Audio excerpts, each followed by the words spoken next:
Les smartphones ont sonné le glas des appareils photo compacts, ils sont plus pratiques et on les a toujours avec soi. Mais pour les passionnés, ils ne remplacent toujours pas un appareil photo digne de ce nom. Les constructeurs l'ont compris et depuis quelques années, ils ont mis sur le marché une nouvelle gamme d'appareils photo compacts appelée Compact Expert. Nous allons voir dans cet épisode ce qu'est un appareil photo compact expert et quels besoins il couvre. Allons-y.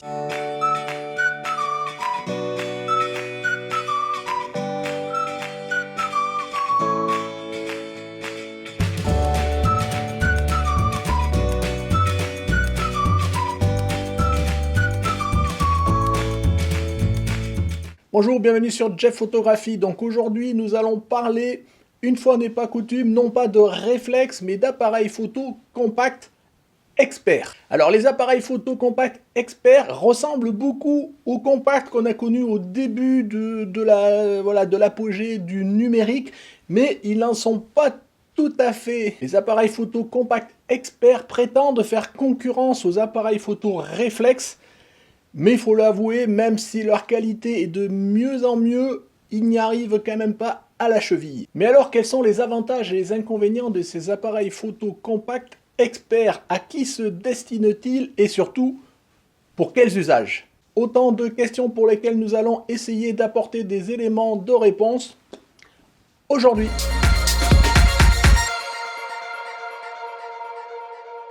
Les compacts experts se font oublier, on les a dans la poche ou dans le sac, ils sont capables de nous proposer une qualité de photo optimale, mais quelles sont vraiment leurs caractéristiques? C'est un peu ce que nous allons passer en revue tout de suite. Les appareils compacts experts, la plupart de ceux du moment, ont à minima un capteur d'une taille de 1 pouce, qui est quelque part un grand capteur par rapport aux appareils compacts simples, et aussi au smartphone. Cette taille de capteur un peu plus grande permet d'avoir une montée en sensibilité, donc dans les ISO qui est un petit peu meilleure, d'avoir une qualité d'image optimale et une profondeur de champ qui est beaucoup plus marquée.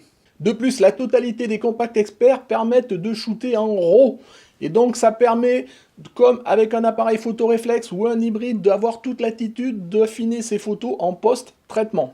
Les appareils compacts experts, ils ont un objectif qui ne peut pas être changé, mais un objectif de bonne qualité, voire de très grande qualité. La plupart, aujourd'hui, des appareils photo, je dirais dans les top-sellers du moment, ont des objectifs de marque Zeiss ou Leica qui sont très qualitatifs. De plus, ils ont une ouverture à la plus grande focale qui va de 1.4 à 1.8 la plupart du temps, et au moins sur toutes les autres focales de 2.8. Autrement dit, ils sont très lumineux. Autre caractéristique des appareils photo compacts experts, en tous les cas d'un certain nombre, c'est d'avoir un viseur. Alors une sorte, la plupart du temps c'est un viseur électronique, qui vaut sûrement pas les viseurs électroniques des hybrides ou ce genre de choses, mais ça a le mérite d'exister et ça permet de fournir un confort pour ceux qui jugent un viseur indispensable, notamment par de fortes luminosités. Le soleil ambiant.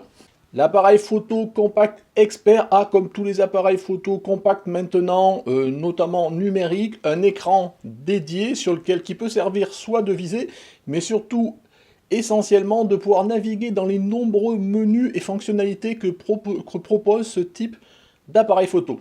En termes d'ergonomie, l'appareil photo compact se rapproche quelque part de l'appareil photo réflexe, parce que vous retrouverez souvent une molette qui permet de choisir le mode. Alors il y a des modes automatiques, soit, mais on retrouve aussi les modes priorité, ouverture, vitesse, programme, bon, si quelqu'un l'utilise, manuel. Donc quelque part, tous ces appareils photo, tous les automatismes peuvent être débrayés, et on peut avoir la main mise complètement sur les paramètres de sa photo. On peut choisir l'ouverture, on peut choisir la vitesse, on peut choisir les ISO, le triangle d'exposition. Donc en ce sens-là, quelque part, le passionné qui a un réflexe arrivera à pouvoir refaire de la photo de qualité avec son appareil photo compact. Il ne sera pas obligé d'être tout en automatisme. D'autant que ces appareils photo compacts aujourd'hui proposent aussi des écrans qui sont orientables, voire même qui peuvent se mettre en position selfie et qui sont très utiles aussi pour se prendre des photos ou pour se filmer en se regardant pour faire du vlog. Parce que oui, ces appareils photo aussi n'en sont pas moins de bonnes caméras vidéo. La plupart d'entre elles proposent en standard un minimum le Full HD, souvent 60 images par seconde, voire plus. Mais aussi les hauts de gamme, ou en tous les cas un certain nombre de best-sellers du moment, proposent aussi le 4K. En termes de connectivité, on retrouve les classiques, la plupart du temps le Wi-Fi, ce qui permet de piloter son appareil photo à partir d'un smartphone ou d'une tablette, le NFC, le Bluetooth, voilà, bon, de façon générale, une connectivité HDMI. Bon, c'est classique sur les appareils électroniques, je dirais, du moment. Mais surtout, ce qui fait l'avantage d'un appareil photo compact expert, ben, c'est sa propriété compacte. De façon générale, un compact expert, la taille se situe entre 10 cm par 5. Donc vous voyez, ça fait ça. Ça fait 200, 300, 400 grammes, donc ça tient allègrement dans la poche ou dans un petit sac. Donc on peut se promener toujours et l'avoir toujours en permanence avec soi. Un autre avantage de l'appareil compact expert, c'est qu'il sait se faire discret, à la fois en termes de bruit, de déclenchement, mais surtout en termes de taille. Donc on peut faire de la photo de rue, on peut faire de la photo en restant vraiment discret, d'autant que contrairement à un appareil photo réflexe où les gens ils ont tendance à se dire « Oulala, je me fais harceler, c'est un professionnel, je vais essayer peut-être de lui retirer de l'argent ou pas et dire que je veux pas être pris en photo », là vous passez presque, je dirais, pour un touriste qui fait sa petite photo comme ça, et donc quelque part ça passera peut-être un peu mieux. Donc de façon générale, et pour conclure sur les caractéristiques, je dirais qu'aujourd'hui on retrouve dans le compact expert toutes les fonctionnalités d'un réflexe. Tous les cas en termes de prise de photo s'entend, on ne pourra pas changer l'objectif, ce genre de choses. En fait, tout ce qui fait un réflexe aujourd'hui, on ne pourra pas le compenser, mais en termes de prise de vue, ça nous permet vraiment de retrouver le plaisir et les sensations et tous les paramètres et les réglages que l'on peut avoir dans un réflexe. C'est pour ça que beaucoup de gens l'utilisent. Maintenant, la technologie a un prix, et en 2018, les best-sellers, je dirais, des compacts experts se retrouvent dans une gamme de prix qui va de 500 euros pour le premier, jusqu'à 1000, 1200, voire bien plus.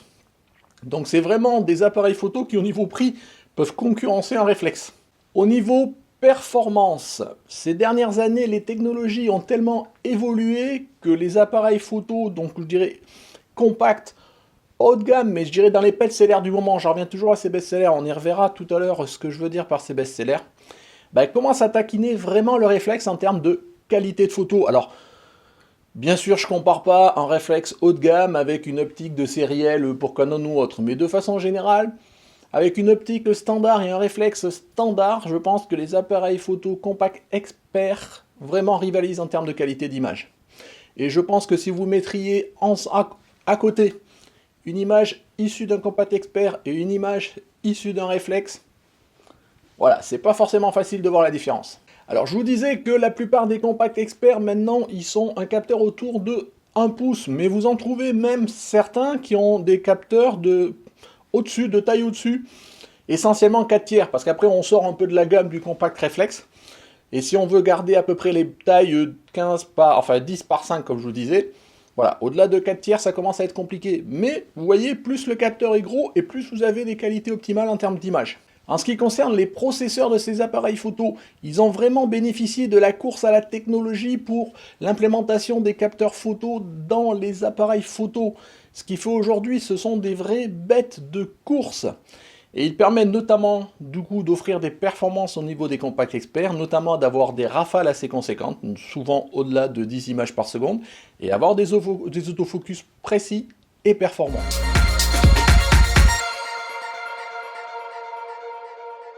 Alors, est-ce que ces compacts experts vont remplacer le réflexe? Très honnêtement, personnellement, je pense que non. En effet, même si sur le compact expert, on retrouve la plupart des fonctionnalités photo, je dirais, du réflexe, et le tout qui tient dans la poche, je pense vraiment que le compact expert ne se positionne pas aujourd'hui en concurrent du réflexe, mais bien en complément. En effet, sur le réflexe, il y aura toujours les avantages indéniables d'un grand capteur, donc la montée en ISO, la qualité du piqué, ce genre de choses. On aura toujours la possibilité de changer d'objectif pour avoir des objectifs toujours plus performants, toujours plus piqués, qui ont une ouverture, une profondeur de champ et un bokeh qui soit très beau. Et donc par rapport à ça, je pense que le réflexe sera toujours devant le compact expert. Par contre, ce qui fait l'intérêt du réflexe, quelque part le dessert dans d'autres cas, notamment le poids et l'encombrement. Et là, pour le coup, le compact expert, il a toute sa place parce que quelque part, avec ses 10 par 5 cm et ses 200, 300, 400 grammes, il tient dans la poche, il tient dans le sac. Ça veut dire qu'on peut l'avoir toujours en permanence avec soi. Et du coup, on peut avoir la possibilité de l'utiliser dans des cas où on n'aurait pas pris, où on n'aurait pas sorti, même si on l'avait, ou en tous les cas on l'aurait même pas pris avec nous, son réflexe. Autrement dit, il se pose vraiment, comme je vous disais tout à l'heure, en complément, en tous les cas, de mon point de vue. Dans ce contexte, faut-il investir dans un compact expert? C'est à vous de voir. On l'a vu, les compacts experts sont capables de fournir une vraie alternative au réflexe pour des photographies, je dirais, quotidiennes de tous les jours ou de vacances quand on ne peut pas se permettre d'amener avec soi son réflexe. Ils sont légers, ils sont peu encombrants, ils sont discrets. Donc je pense qu'ils peuvent faire partie à part entière de l'attirail du photographe.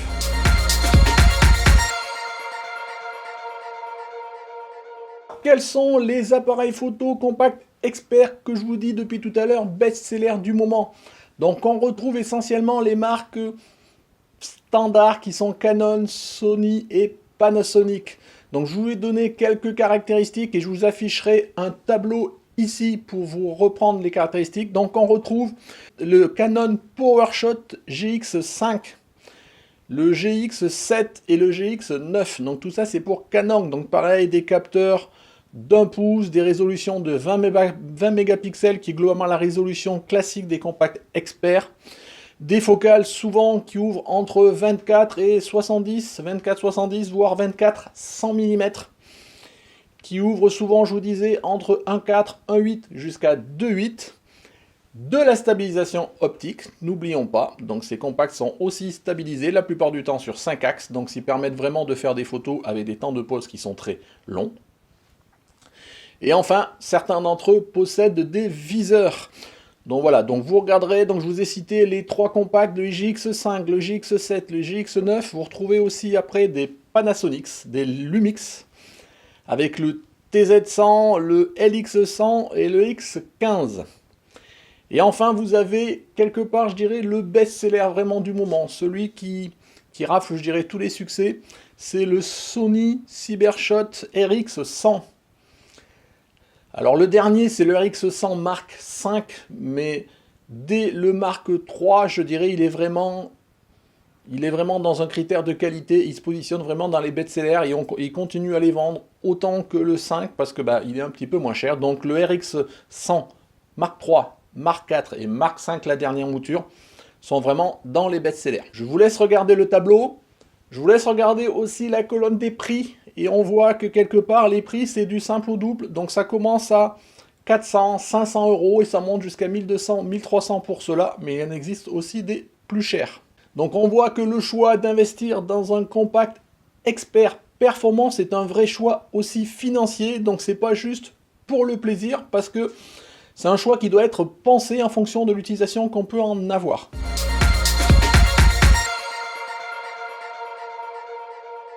Pour conclure, vous devez vous demander pourquoi je vous parle aujourd'hui de compact expert, alors que vous le savez, moi je suis plutôt orienté photo avec un réflexe. C'est bien simple, c'est parce que j'ai franchi le cap. Et j'ai investi dans un compact expert. Un de ceux de la liste que je vous ai montré tout à l'heure. Je ne vous le citerai pas là maintenant, mais je pense que je vous ferai un épisode de présentation et de test prochainement. Alors pourquoi est-ce que j'ai investi dans un compact expert ? Pour 2 raisons. La première, c'est pour pouvoir avoir en permanence sur moi un appareil photo.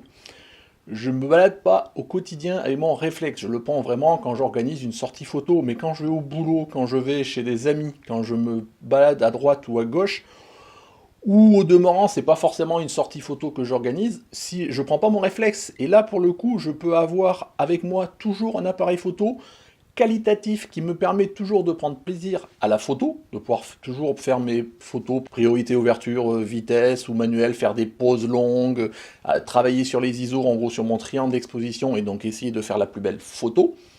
Mais le tout avec un appareil photo qui me tient dans la poche. L'exemple, c'est pas plus tard que la semaine dernière, il y avait sur Niort beaucoup de neige. Et moi, pour rentrer chez moi, je traverse une forêt. Et à un moment, je suis passé, en rentrant du boulot, et je suis passé dans cette forêt-là qui était tout enneigée, les arbres pleins de neige, c'était tout blanc, c'était magnifique. Et en roulant, je me suis dit, ah, je m'arrêterai bien pour faire une photo. J'avais pas encore mon appareil photo Compact Expert, et c'est là vraiment, ça m'a décidé à franchir le cap, parce que je me dis, c'est pas possible, je peux pas louper encore des occasions comme ça, il faut vraiment que j'ai toujours avec moi un appareil photo. Donc voilà, mais pas en remplacement de mon réflexe, bien en complément. La deuxième raison, je vous avais déjà parlé de celle-ci, c'est que je voulais remplacer ma deuxième caméra. Vous savez que normalement, la plupart du temps, je me filme avec mon 70D, donc mon réflexe. Et j'avais besoin d'une autre caméra pour me filmer, notamment quand j'utilise mon réflexe pour faire une manip en intérieur ou autre. Et si vous avez vu certaines vidéos que j'ai fait récemment, et notamment filmées avec la caméra que j'avais, je trouve vraiment que la qualité s'est dégradée, j'étais pas satisfait du rendu. Notamment pour vous offrir une vidéo de la meilleure qualité possible. Et donc ce genre d'appareil photo sont des caméras formidables. Et celle que j'ai choisie propose le 4K. Et donc ça me permet de me filmer en 4K et de pouvoir, au demeurant, même si je fournirai des épisodes en Full HD, donc en 1080p, ça me permet de faire du recadrage au montage, ce genre de choses. Donc c'est vraiment performant et en plus la qualité optique est superbe. Vous voyez, deux bonnes raisons pour basculer le choix que j'ai fait. Donc vraiment, un choix d'un deuxième appareil que je puisse avoir un maximum de fois avec moi, qui soit suffisamment qualitatif en termes de prise de vue, qui me permette de faire tous les réglages, de débrayer les automatismes, quand même prendre plaisir à faire la photo comme je veux, de maîtriser mes paramètres, de pouvoir shooter en RAW aussi, et donc pouvoir faire du post-développement, même sur ce type de photo. Et aussi de pouvoir me filmer, que ce soit pour la chaîne en intérieur, mais aussi demain pour pouvoir vlogger en extérieur, lors de rencontres abonnés ou autres, de pouvoir me filmer et avoir une vidéo de qualité. Donc voilà, pour répondre à la question, Compact Expert ou réflexe, vous voyez, moi j'ai choisi, j'ai les deux. Donc je vous l'ai dit, je vous ferai bientôt, assez prochainement, je pense, un retour sur l'appareil photo expert que j'ai acquis et que j'utilise. Là, je suis encore dans la phase de découverte. Donc là, vous voyez, en ce moment, cet épisode-là, je me filme avec lui, je commence à le tester. Donc j'ai fait quelques premiers petits tests, je pense que le rendu est assez intéressant. Voilà, et puis bon, j'attends qu'il ne pleuve plus pour faire quelques sorties à l'extérieur et autres. Donc j'en suis pour l'instant très satisfait. Donc voilà pour Voilà, ce petit épisode un petit peu qui sort des sentiers battus par rapport à la logique de parler essentiellement de réflexe. On a parlé de compact. Donc merci de m'avoir suivi, j'espère que cet épisode vous a plu. Si vous a plu, je vous engage à mettre un petit pouce bleu et des commentaires, n'hésitez pas. Est-ce que vous en avez un? Est-ce que vous avez franchi le cap ou pas? Est-ce que vous voyez un intérêt ou non? Vous resterez réflexe. Voilà, je pense qu'il faut savoir se poser la question et voir quelle est la bonne réponse pour chacun. Et bien évidemment, chacun peut avoir une réponse différente. Voilà, merci de m'avoir suivi. Si vous n'êtes pas abonné, je vous engage à cliquer ici pour vous abonner. Si vous voulez soutenir la chaîne avec un petit tip, c'est XX ça se passe. Et puis comme d'habitude, voilà, les épisodes à voir et à revoir et à consommer sans modération. Au revoir.